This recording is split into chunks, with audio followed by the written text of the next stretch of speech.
Essa formação, ela precisa considerar e incluir questões como decolonização do pensamento, uma abordagem inter e transdisciplinar, o combate à necropolítica, a valorização das epistemologias do Sul e da oralidade, resgate de narrativas de sujeitos subalternizados e, naturalmente, o reconhecimento do humano em situações de refúgio. Eu acho que nessas formações, muitas vezes há um descolamento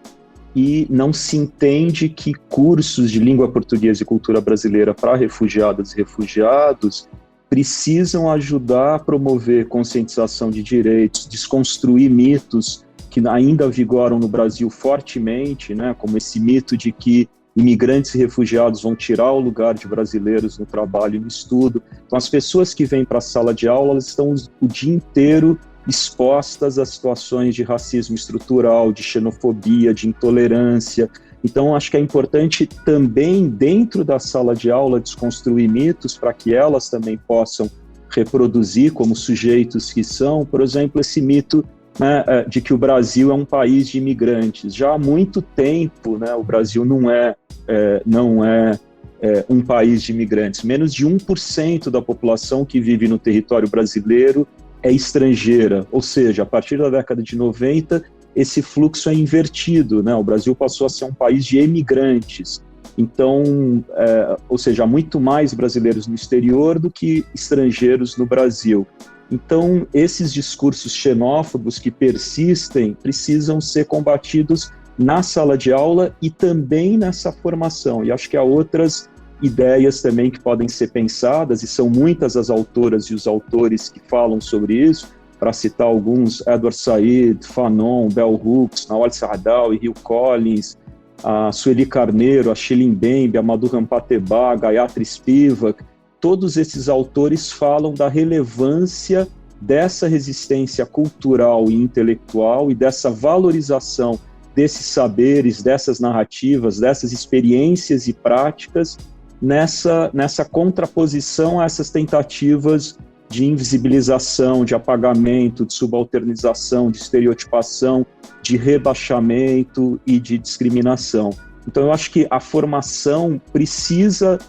levar em conta o aspecto específico da educação de imigrantes, que é bastante destacado pela ONU, pela Unesco. Se a gente pega relatório de monitoramento global da educação de 2019 da Unesco, por exemplo, cujo tema central é migração, deslocamentos e educação, construir pontes e não muros, ele conclui que investir na educação de imigrantes é abrir caminho para a coesão e a paz, em vez de frustração e instabilidade. Então, esse trabalho de direitos humanos, ele tem que acontecer concomitantemente com essa formação que nós temos na Faculdade de Educação, na Faculdade de Letras, essa formação que fale sobre educação de qualidade, mas também sobre desenvolvimento sustentável, concretização de direitos humanos, cultura de paz e não violência, cidadania global, valorização da diversidade cultural, né? Acho que esses temas todos precisam estar nessa formação.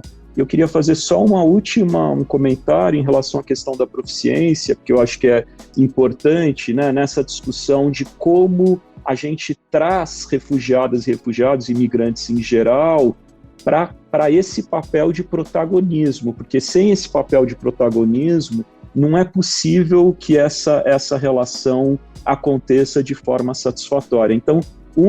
algumas questões que eu entendo que a universidade precisa fazer é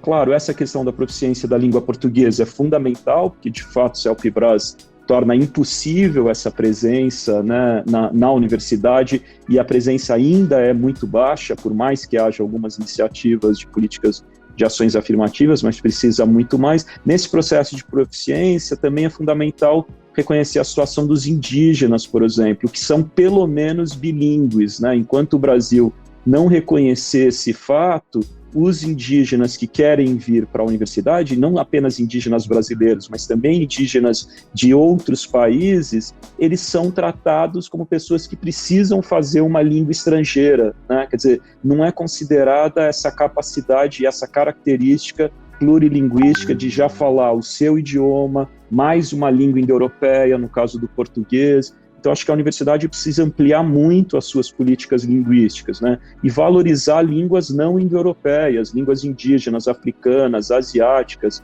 para permitir essa integração na universidade e esse contato entre refugiados e imigrantes de um lado, e estudantes, professores, pesquisadores e brasileiros, é ele que vai dar o tom dessa relação real e é ele que vai promover